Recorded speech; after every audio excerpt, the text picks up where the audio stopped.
Welcome to the Uplift, where we are uplifting our lives, uplifting each other, and uplifting our communities together. Thank you for joining myself, Cy Herrera, and Tessa Savala here, two women, two attorneys, doing it our way, and inviting you here each week to share in on the stories, advice, and life lessons we've picked up along our journeys that keep us uplifted, and that will hopefully do the very same thing for you. Now buckle in and let's get ready to be uplifted. Hello, everyone. As always, I'm Tessa, and I'm joined by the lovely Cy. Welcome, welcome. And today we're going to tackle a topic that I kind of think of like that television show, The Good Place, right? Like there are really good places where you exist and everything's going right. And then there's the bad place. And the bad place feels like everything's going wrong. And how do you get out of it? How do you endure it?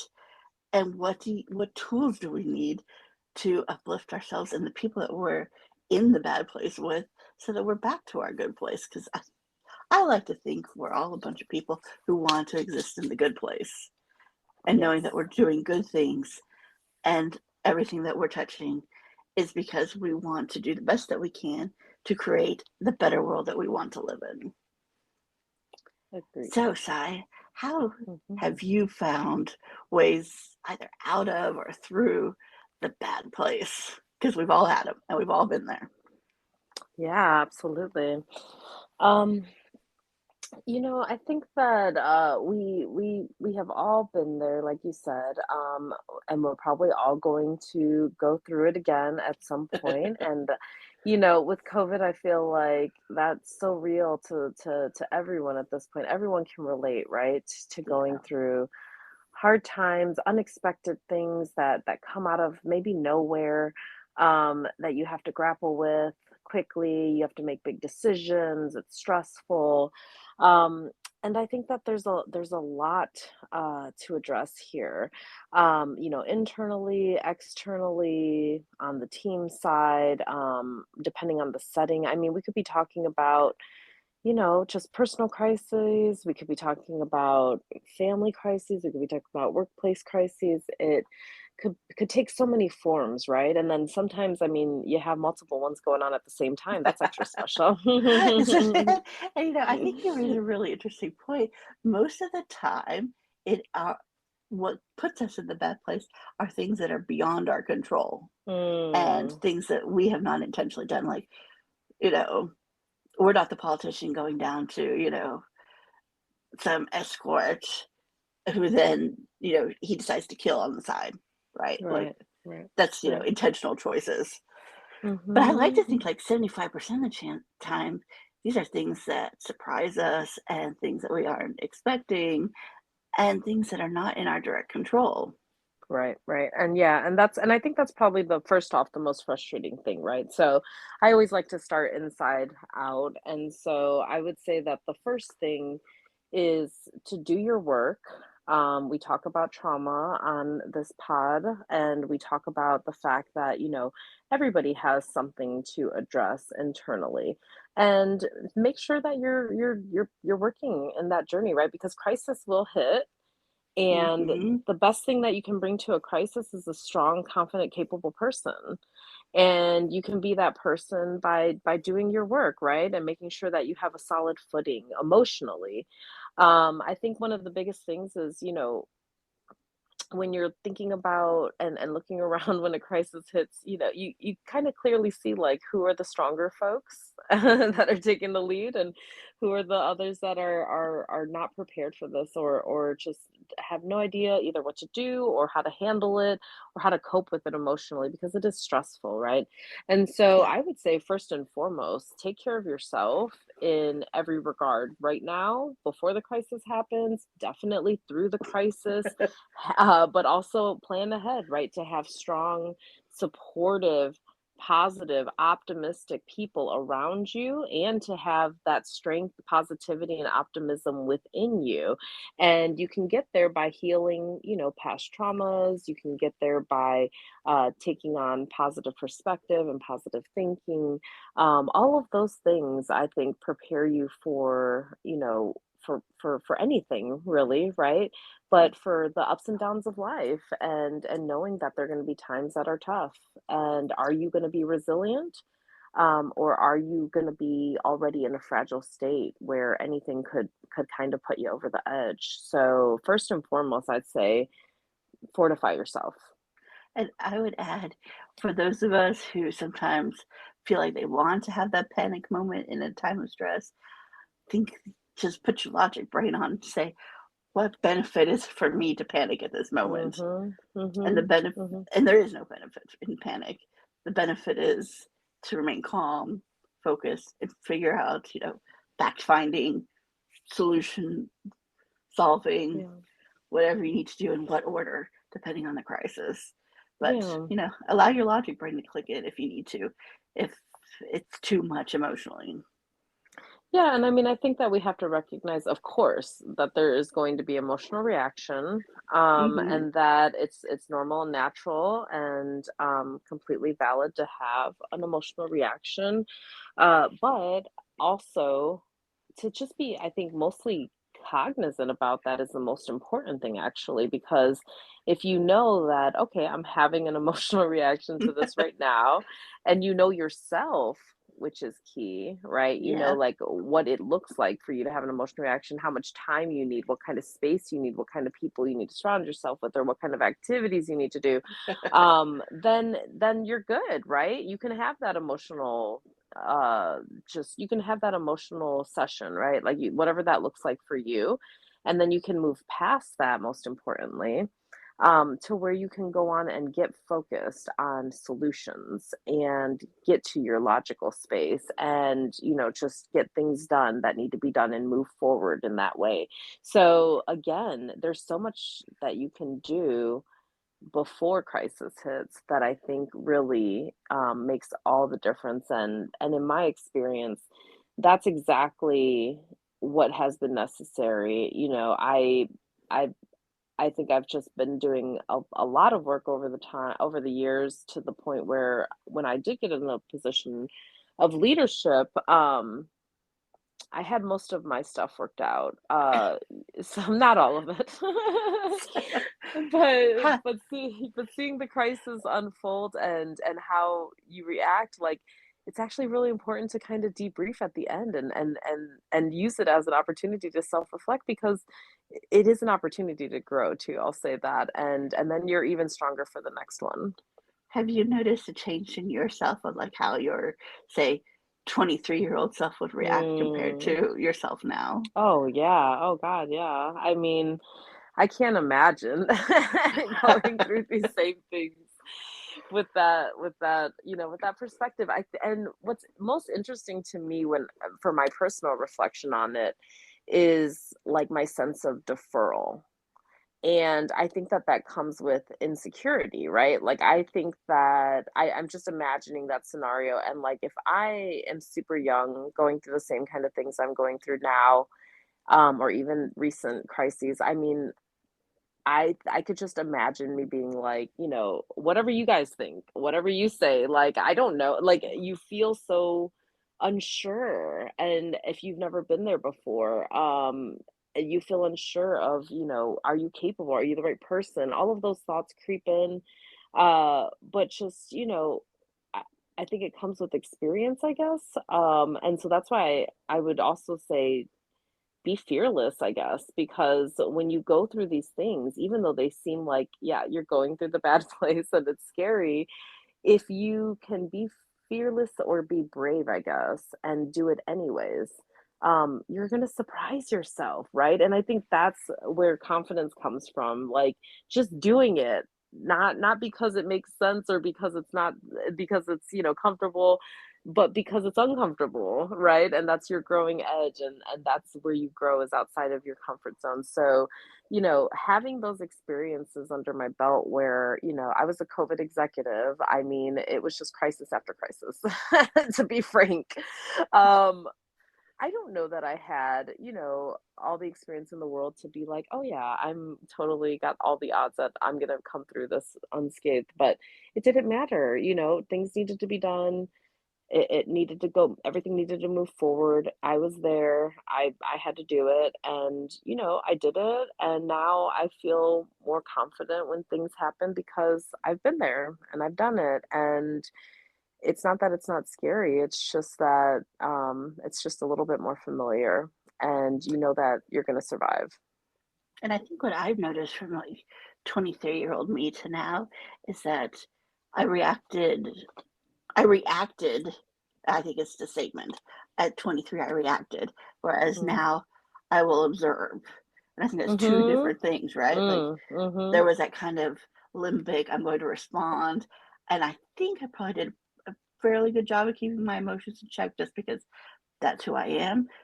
But I don't think it was totally foolproof. I think I'm much better at it now because I'm no longer reacting to situations.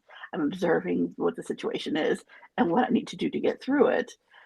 And I've also noticed, Mhm. and tell me what you think, that I think my younger self was more focused on getting to the end of it as opposed Mm. to dealing with it in the present. And while I'm a person who tends to think big picture a lot and long game a lot, when you're in the middle of a crisis and you're that person who is centered and trying to work the way through it, you have to focus on the immediate as opposed to the long game of it, more so than Yeah. I think I normally would in my kind of personality type. Yeah, And I there's think that, that's very true, actually. Like, I'm just thinking about other people too now that are in that state of mind of just get to the end, get to the end, get to the end. Um, and I don't know if that comes from like experience or something, but I know what you're talking about. And I think it's probably because, or in part because you know that you need to invest in a long-term solution even when you're dealing with the short-term crises, right? yeah. Like I see that theme come up every time where it's like, the first thing people think is like, "Why did this happen? Why is this happening? How do we avoid this? How do we make sure this," and then it's like it just falls Hmm. out. People are like, "We need to figure out a way that this never happens again. We don't ever wanna be here ever, ever again," right? And Yep. so I think that that's part of it. It's like you already know that, logically, you don't wanna keep coming back to this space again and dealing with the same problem, so you're already thinking ahead, and I think that does come with just, like, a couple of things, like, yes, experience, and then, like, seeing that, patterns will just repeat themselves, but also having that kind of ownership of things, right? Because when you're Yeah. young, especially when you're, like, moving from childhood to adulthood, especially, like, just whatever age that looks like for whoever, and, it seems that you are always looking when you're a child, of course, to the adults in the room to Hmm. to fix it and to make things right, and you trust them, right? And it's there comes a time in your life where you realize like, "Oh, I'm the adult now. There's no Well, one coming to save me. Like, not I'm the one only responsible for this." not only that, but I think when you are this that executive circle, Yeah. you do realize that there's people there that are older than you, and it's Mm. also letting go of that deference to Yes. them too, because Yes. I have come to learn that just because they're older doesn't mean they know anything better, Mhm. and they might be Mhm. so set in their ways that That they're they just might going to Yeah, they might you'll not see the you'll creative solution that needs to happen here. Yeah. exactly, Yeah. Yeah. exactly. No, I think that's 100% a big lesson that we all need to learn together and keep learning together because every time I'm in a new space, it's like I'm assuming other people they do the same thing, but it's like you're literally just you just naturally instinctually start like sizing people up in a way that is like, where's my place? And like, where do I, defer, like who in this room is the one that we need to like defer to? Who's the one, where do I take charge? What's my, I mean, it's just a natural, like human tribal thing to do, I think. And we do it with all these shortcuts, right? Like all these Me mental too. shortcuts, like older means wiser, and maybe male is more authority or whatever our terrible programming tells us. We have to challenge it, and so yeah, the other thing that I think in general with the crises is don't underestimate yourself. If you have a good, logic brain, if you can stay cool, calm, and collected, I mean, if you have anything to offer, if you have a skill set, if you're good at organizing, if you're good at supporting people, whatever your strength and superpower is, like, know yourself, know what you're bringing to the table, and offer it up during a crisis in the way that's going to, best help move forward and through the crises as a group. We've been skirting around like the other people that are involved in the Mhm, mhm. situation with you, and two thoughts come to mind. One, I think, well, while we are always sizing them up, there's a way of doing that in a very positive way. Like Right. everyone brings something to the table, and everyone brings something unique and good to the table. How do we identify what their superpower is in that moment? Because they're Yep. all going to have one, and they're all going to be different. It's just being open to finding them. And then I think the second thing for me is I want to be with around people at that moment who look at the situation and say to themselves, it will work out. Because I think it's Mm. too often people see a problem and think it's not going to work out. And I think that can be our default a lot, right? Like, I think I did Mhm. a lot of work to no longer be the doomsdayers thinking this is never going to work out. All these bad things are going to happen. But then, you just stop to think, well, what if it actually does work out? Because you know what? Good things happen to good people. And get rid of all these societal notions that the nice guy finishes last because that's just a bunch of malarkey that's been fed to people. Mhm.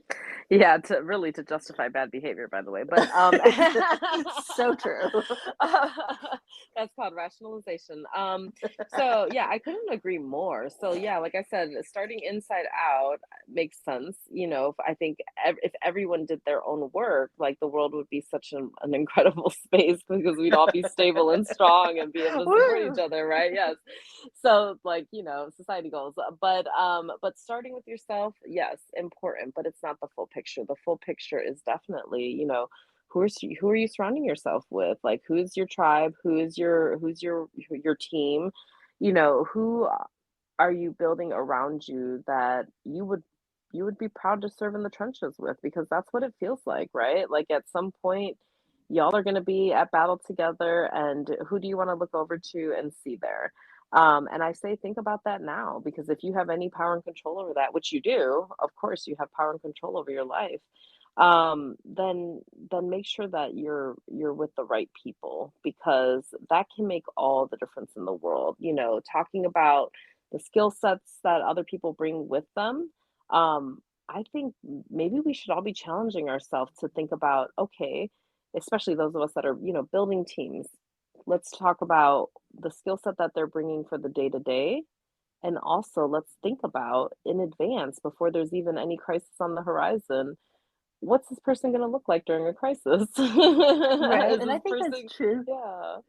I think that's true not only for, like, the leadership team, but for the other members of the team, right? Like, you Mm, don't want to be the new, fresh, say, hire who is not hmm. in the executive capacity, who has some concerns that maybe their boss has an anger problem. Like, Mm, you don't want to be that person entering a crisis mode with somebody who you know is just going to blow up, emotionally abuse just, you yeah, and, and like, take it out on lash everybody out. else. Yeah. Mhm.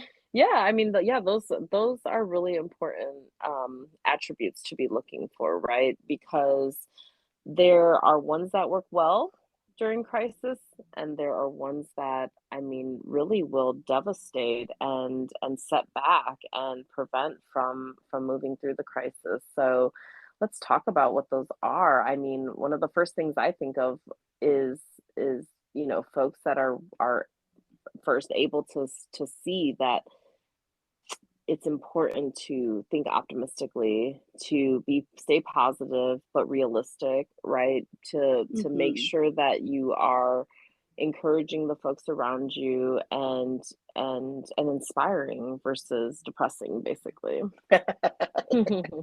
Yeah, I mean, you want the person who will build you up at that moment and Mhm. build up the situation, not the person who's like, oh, look, I think there's something wrong with this one wall in my house, so I'm just going to burn the entire house down.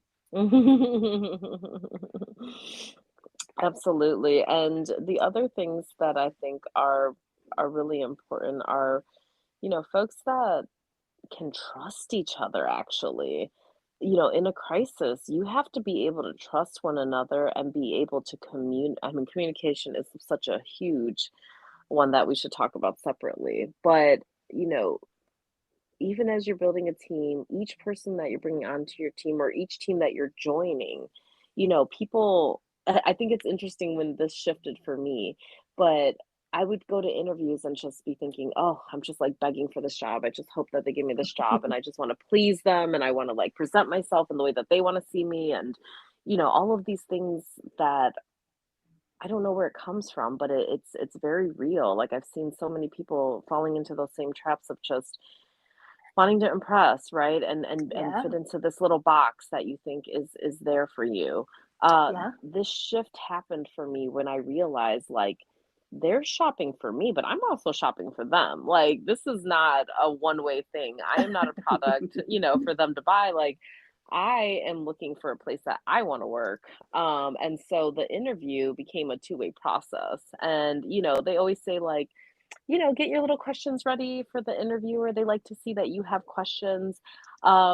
And I just realized like this is not a tip or a trick to like look good. Like this is an opportunity for you to figure out whether or not this is the place for you to be. And yeah, so when you are going to join a team or vice versa, make sure that you are asking questions and, even doing your own research outside of this interview. Ask around town, ask for people that have worked there. What is the real deal? Like, what happens when things are bad? One of the things I started asking was, what's the worst thing about your job? I mean, hmm, people will tell you. Usually, people will honestly tell you, and maybe they'll sugarcoat it, sure, but at least you can get a little clue of, where are the sore spots? Where are the parts that maybe there's opportunity to grow? Is there any indication that we are growing in that area? Or, is this just something that is completely unacceptable to me? And that I'm not gonna tolerate, right? Like you will save yourself so much time and energy and grief if you vet everything that you are planning on doing before you do it. And so I think that's a big thing is if you're going to be able to build trust in that team, that's extremely important for a crisis, and it kind of lends to why culture is so important. I'm thinking about workplace culture, but really like culture in your family, culture in your friend circle. It's so hmm, important because, maybe it doesn't matter on your day to day so much. Maybe everyone can do their job and it's not a big deal. But when there's a crisis, it's all hands on deck, and you are in a new intimate level with people that you didn't expect to be in, right? This is not your 9 to 5, like, oh, I'll see you at the meeting. This is, I need to text you, we need to talk, we need to be together, we need to meet, we need to have harder conversations. We need to talk about accountability sometimes, we need to talk about money sometimes, we need to talk about sacrifice sometimes. Things get real personal real quick. and So, yeah, the trust is the key, I'd say. I'm going to backpedal and for maybe some of our younger listeners and say, if you ask a size question, what is the worst thing about your job? And you hear in response, we're very dedicated, we work very hard. Mm, Those should be keywords for you to say you're not going to have PTO and you're not mm-mm, going to have any time off and mm-mm, forget taking vacations because mm-mm. Yeah, that's everybody not the will shame you culture. for it. Yeah. Yes, we don't do that Yeah. here. Yeah. Yes. No, yeah, there are definitely warning signs. The red flags, it's just like any relationship. You need to look for red flags, and there are toxic workplace relationships just like there are toxic intimate partner relationships, right? Oh yeah, And look for those, look for those, look for those, and try to, try to find them early. And I would really encourage, if there's any way you can reach out to people that already work there. I wish that these websites were real, like that, say like, oh, you can see how much people are making there and how good it is and their ratings, but there's like hardly anything on there for most of employers. But if there's any way you can reach out to people, I mean, reach out to them on LinkedIn. See if you can yeah. just message them and say, hey, I'm considering coming on. Would you mind if I bought you a coffee? Relationships are so key. It's just people. It's just people. All these organizations are made up of people. I don't care if you're talking about Google, if you're talking about working at the Goodwill, like it doesn't matter. It's just people. And frankly, you know, that changes when people change. That's the other thing that people, I think, always oversimplify, where they're just like, this is either a good place to work or a bad place to work.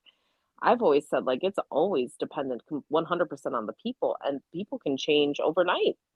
Oh The whole yeah, staff could change overnight. Leadership could change. One person could change out, and it could change the entire culture of the organization. I mean, organizations are fragile like that. So you have to check in before you even step foot in there, and also check in with yourself and your coworkers and other folks, throughout your whole experience there, because it will creep up on you. Culture will change. It can change overnight, or it could creep up, and it only takes one person, honestly, to change the entire culture. and I think before we dive into what like good culture traits we would try to identify, I'm thinking about how important it is to go back to what you said at the beginning to do the work on yourself because that's how you identify Mm, not only the abusive personal relationships or toxic personal relationships you could have, but those same traits exist in your coworkers too. mm, Right? Like your controlling yes, intimate partner could be your controlling boss or your controlling coworker yes, or the, assistant who likes to report on to the higher ups on everything that everybody does. Be aware. absolutely. Yeah, be very aware. And when things don't feel good, don't ignore them, right? I think that's just the hardest lesson I learned from, well, you talking about my 20s. Oh Lord, I can't even, like, it would be so amazing to replay some of the things I've been through in my 20s today and just how I would react. We have these like little fantasies in our head, what I should have said, Oh yeah. what I would have done right now. Um, but really, I mean, it's amazing how folks will test your boundaries in a way that it would be shocking. I mean, it's shocking to me now to think about some of the things that people have said and done to me in the past, and how, I would absolutely just, I would never allow that today. It would be unthinkable. But it scares me too, because it makes me realize, like, there's so many, 20 somethings, or just people who haven't like stepped into their assertiveness yet, that this is still happening to them right now. And I hope that none of Yeah. y'all listening are going through that. But I just want to, help you find your power in knowing that it's not okay. If somebody is making you feel bad about yourself at work, that's not okay. And Absolutely. you might not have the language for it yet, but my simple, education and intimate partner violence tells me that there's two kinds of relationships. There's healthy relationships and unhealthy relationships. And if there's an unhealthy relationship happening where you feel bad and somebody's putting you down, or manipulating you or controlling you in some way, taking power over you or over your narrative, that's abuse. And that's the simplest terms that I use, and it helps me to figure out what is good and what is bad. If something is abusive or someone's taking power over you, that is bad.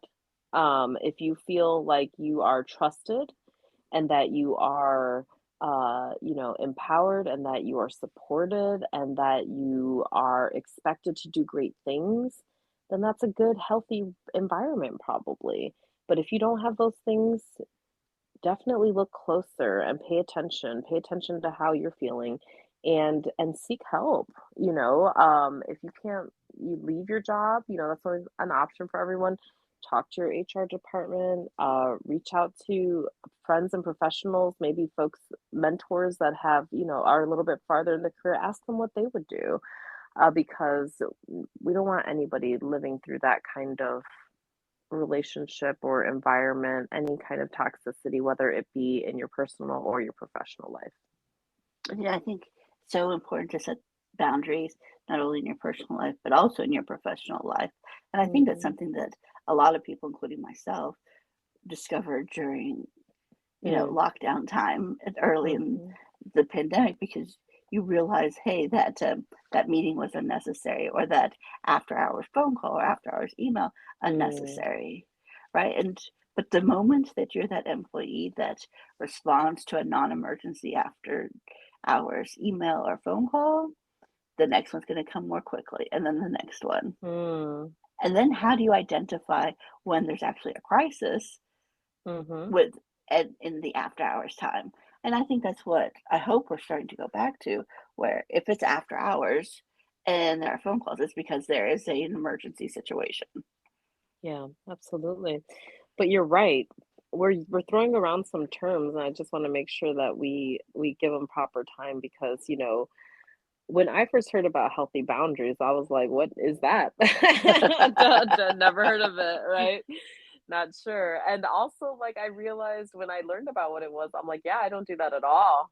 Not even a little bit," Like, I mean, it's just such a foreign concept when you don't have that, when it hasn't been modeled, when it's just not Yeah. incorporated in your life, when it's not your habit, when it's not your practice, when it's not your culture, right? And so, yeah, like just learning about what that is. Boundaries mean that, you make a bright line of what is acceptable and what is unacceptable. What people are allowed to do in regards to you, how they're allowed to interact with you and how they are not allowed to interact with you. Hmm. And, the more that I grow, the more that I find, the more you communicate that and the sooner you communicate that, the better the outcomes, right? And it's Yeah. funny because every time I talk to somebody else about this, they push my timeline out a little bit farther where I'm like, ooh, yeah. So like not when I start the job, but like in the interview, we should be talking, okay, yeah, and like and then like even before that, like, okay, I'm gonna maybe talk about this, even in my resume or, like, I mean, it's literally like you can just keep going farther and farther back into new relationships, especially to let people know who you are, what you expect, what's acceptable, what is not. And the sooner you do it, the farther out you do it, then the easier it is, honestly, because then people know what to expect. They're walking into this relationship understanding where your boundaries are, where your lines are, and if they push them and you assert each time, like, nope, that's not okay. We've already Hmm. agreed on this, we've already discussed this.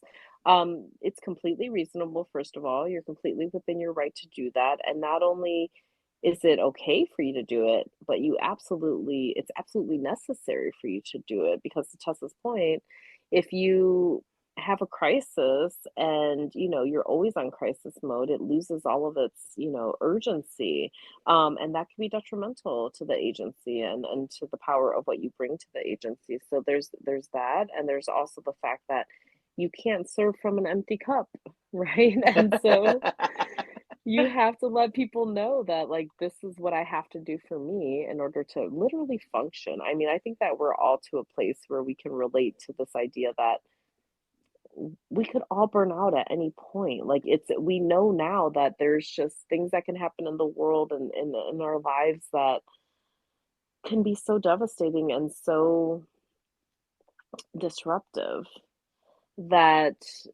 it can really put us on the edge, right? And we could all teeter off if we are not really careful in securing those boundaries. So I just want to take a moment to explain what boundaries are, what they look like, why they're important, why they're crucial, really, for you and for everyone that you're interacting with, and for all the responsibilities that you're taking on. So let's say that we have been doing the work hard on ourselves. We have found ourselves to control our reactability. Is that even a word? I don't know. It is They have. today. It is today. And we are centered And who are we surrounding ourselves with? We're surrounding Mhm. ourselves with people who respect our boundaries Mm. and who we Mm. trust and who Mhm. we can identify positive traits with, who can help us move toward a solution. Mhm. Who Can know you how to think of communicate. communicate? Yeah. Mhm. Who else would you want around that table? If you had your like ideal team to get through a crisis, if we had the communicator, the the person who's watching everybody's mental health, so say the boundary monitor, and Mm.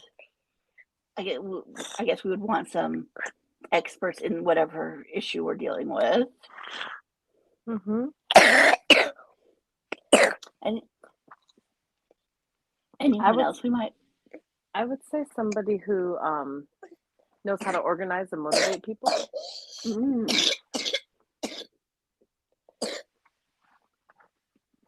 I think Um, that's a really good one.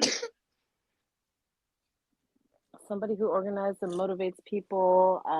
Somebody who knows how to support people. Like you talked about somebody who is watching out for folks' mental health. I think that you basically need a caretaker. I know it sounds strange Yeah, in workplace, but you do need that, and that person needs to be taken care of too. Um, I mean, you need somebody who's good with, frankly, numbers if we're talking about workplace stuff. I mean, there's different hmm, skill sets for different things, of course. But just generally, you need people who lead, you need people who support, you need people who are caretakers. You need everyone to be able to communicate really well and for somebody to structure that communication. Organizing and structuring the communication style of the group is so critical because everybody might have a different communication style. And, when you put them all together, what are you going to get? You don't have any idea what you're going to get. And so there has to be somebody that really sets the tone. And that's what I would think of as like the leader. The leader needs yeah, to take charge in the sense of not telling everybody what to do, but setting a tone of optimism, setting a tone of yep, we are going to get through this, right? Of resiliency, and setting kind of the parameters and the structures of what this is going to look like. How are we going to tackle this? How are we going to do it effectively? Where are the boundaries for this group? What are the expectations of this group? How are we holding people accountable in the very short term crisis level, version of this team? And when you have somebody just, setting the tone, and then it could be the same person or a different person, making sure and that the group is being held accountable, and true to what is being set forth. I think that is ideal. I will say that it's probably something that happens organically more than is planned because, like we talked about earlier, crises are generally unplanned and out of hmm, nowhere, and people, can get thrown off, and it's unexpected, right? And so I think that this happens organically, and sometimes I think the most important thing would be to take a beat as you're dealing with all of this stuff to begin with, and literally just reflect on a moment and say, do we have these elements in this group? And if not, who can we pull in to fulfill one of these roles? Even if it's somebody who's not, on the leadership or executive team, and you need that skill set, bring them in, tap them. Do you have a bigger team that you can include in a strategic way? That little bit of reflection is what I would encourage, even though it feels like you have no time and that you're going through this, really hard place right now, and everything is urgent. A little bit of like just stepping back and reflecting for a moment and making sure that all those pieces are in place and that you're working smarter and not harder, could really pay off. and I think we set a good like step by step process for handling the bad place, shall we say? But I also want to say that even if the bad place hasn't occurred yet, keep your eyes out for everything, right? Like, know Yeah. what people's good skill sets are. Yeah. And, I've had handled employees that wanted to be everybody's friend. And I think Mm, we don't need that's not that's a necessary. trap.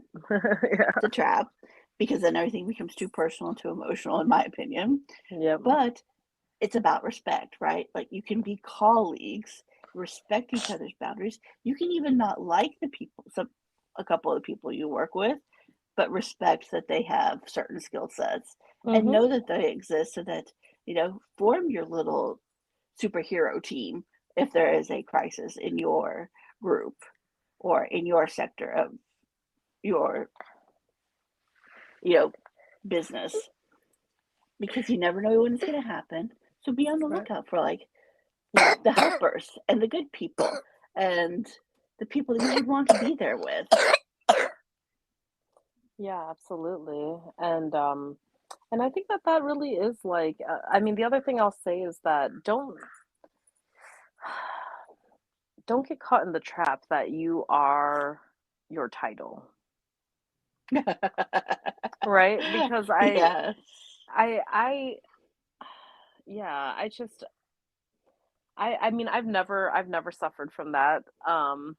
I've always just assumed I was a leader no matter my title, I guess. So I have the opposite problem. But folks tend to think like, oh, well, this is my role, this is all that I'm responsible for, this is all that I'm supposed to do, this is all that's expected of me, this is all I'm gonna expect of myself. That kind of thought process, I mean, maybe that serves you in general on a regular, but when there's a crisis, sometimes it's an existential crisis. I mean, it it just I just feel called to say, don't limit yourself.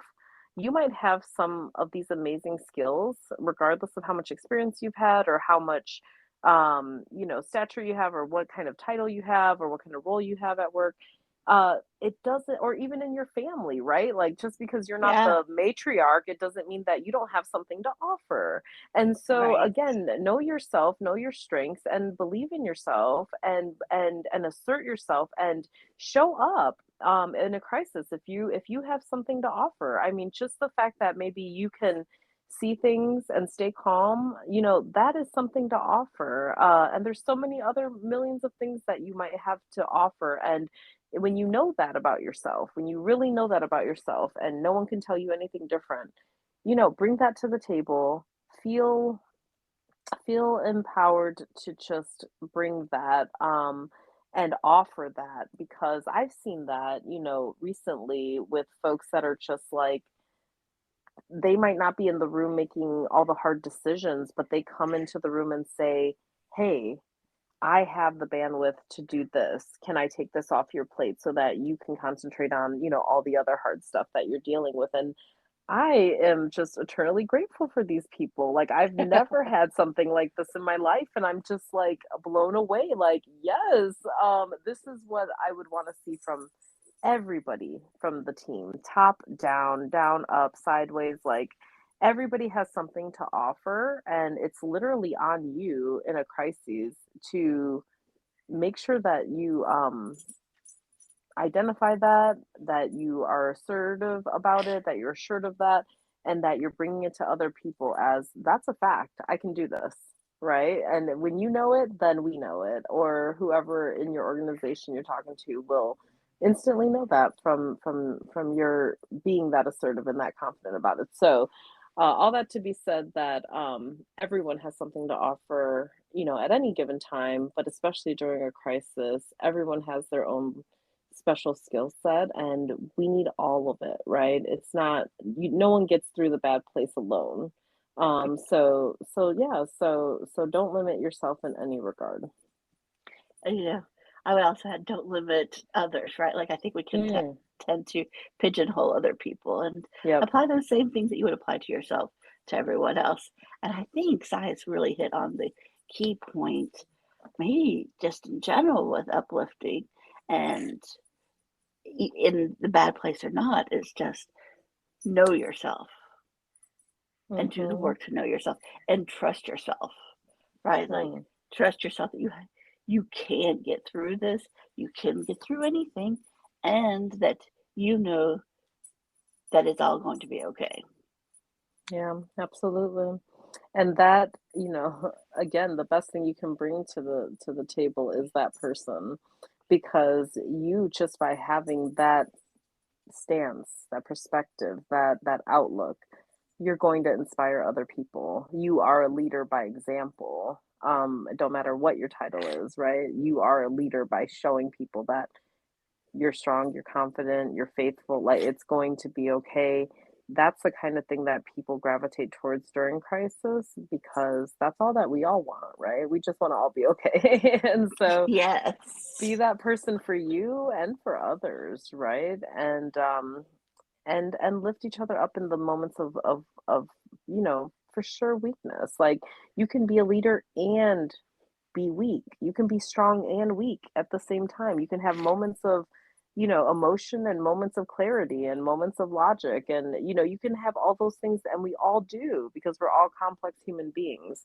But at the end of the day, if we can lift each other up in the times of need, then we will all be, up here together, making it happen and getting through the bad place together to make it to the good place again. And, I think starting or ending where we started, I think we Hmm. all want the good place. Yeah. I'm going to remove that. I know we all want the good place. Right. I know I certainly want the good place. Yes, absolutely. Well, thank you everyone for joining us on this exciting adventure of how do you navigate a bad place, which happens invariably for all of us. And we all just need the tools and to lean on each other so that we can all get lifted out of the bad place and start enjoying the good place. Yep. And if you're in the bad place right now, believe when we say that you are going to make it out, and we'll see you on the other side. Yes, we will. And we'll talk to you next time. Thank you all. Thanks for listening.